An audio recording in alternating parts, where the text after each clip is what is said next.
So now we want to be able to manage products. So the first thing we want to do is create a page like this for products. So if we go to admin products, and this is actually messed up, it's going to admin/admin product list. So let's go to our components header file, and right here we should have a slash as well as right here.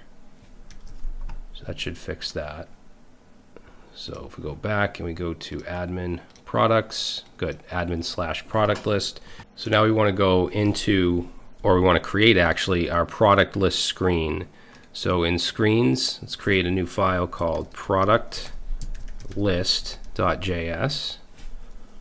And I'm just going to copy, well, product list screen. We want to stick with the naming convention. Product list screen, and I'm going to copy from user list screen and bring that into product list screen, and let's change this. And then let's go up to the top and change the name of the function as well up here to product list screen. And then what we want to bring in, we want to bring in most of this stuff. I'm also going to bring a row and a call because we're going to have a spot where we have a create product button. So we want to bring that in. And then as far as the action goes, we're going to bring in from product actions, and we're going to bring in list products, which we already created. So it's always nice to be able to reuse stuff. And then down here, let's see. So in addition to history, let's bring in match. From the props, we have our dispatch. We don't need user lists, so let's actually change this to product list because that's where we're going to get our products from the state. So we'll go ahead and change this right here from users to products. And I'm going to keep the user login so we can tell if a user is logged in or not. We don't need the user delete, get rid of that. And then in the use effect here, let's see, so we're gonna want to check to see if we're admin here, and then we'll call list products, not users. Else, so if we're not an admin, then we'll just be redirected to login. Down here, we're going to get rid of success delete. And then for the delete handler, this is where we're going to call delete products, but we don't have that yet. So let's just say delete products, and we'll add that later on. Now down here, let's see. So I actually, like I said, I want to have an area for a create product button. So I'm going to put a row here, and in this, actually let's give this row a class name of align items dash center, and then inside here let's have a column, and I'm going to put the H1 here. So I'm going to put the page heading here that just says products, and then let's have another column, and this one I want to align to the right, so I'm actually going to give it a class name of text right,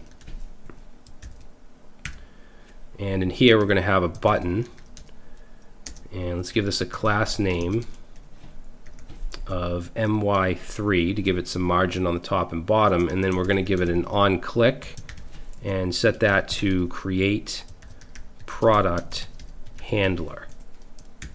And in here we'll just, let's say create product, and I'm also just going to put a little plus sign icon in front of it right here. So let's say I class name, and we're going to use FA dash plus and create product. Now after the row, let's get rid of this H1 here. We don't need that because we have our heading up here. So let's see, we have loading. So if it's loading, we'll show a loader. If there's an error, we'll show the message. And then we have our table. So for the table headings, ID and name we're going to keep, but then we're going to have price.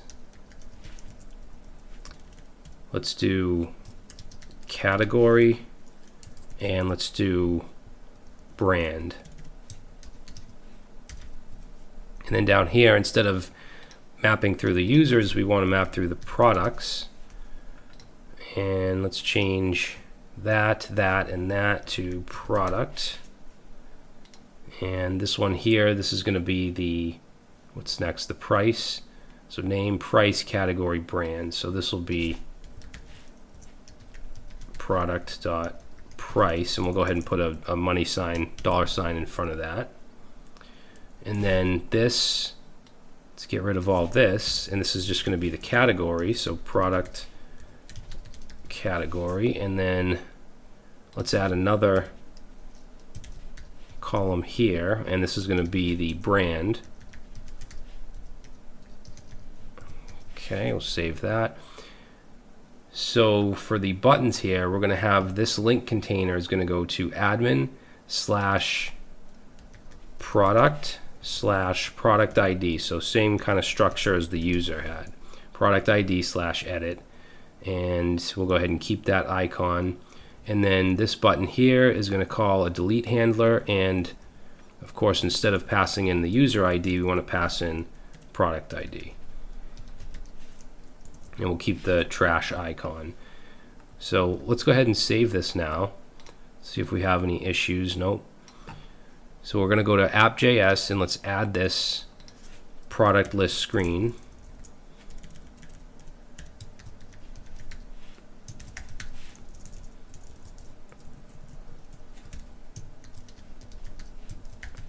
Okay, and then down here, I'm going to copy the user list.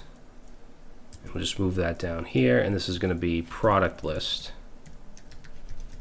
And set that to the product list screen.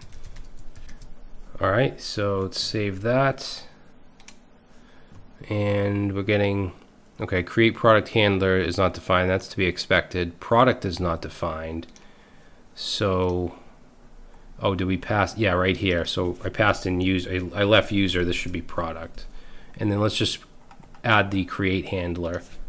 So const create product handler, which takes in, I believe it takes in the product ID. Or no, it takes in the product. And for now, we'll just say create product. All right, let's try that. There we go. So we have all of our products listed here with the ID, the name, the price, the category, the brand. We have our buttons here. We also have this create product. So what we'll do next is kind of follow the same kind of pattern we did with the users. Next, we're going to do the delete. So we'll have to add the backend delete product function and connect that to a route. And then in the front end, we'll add our reducer, our action, and so on.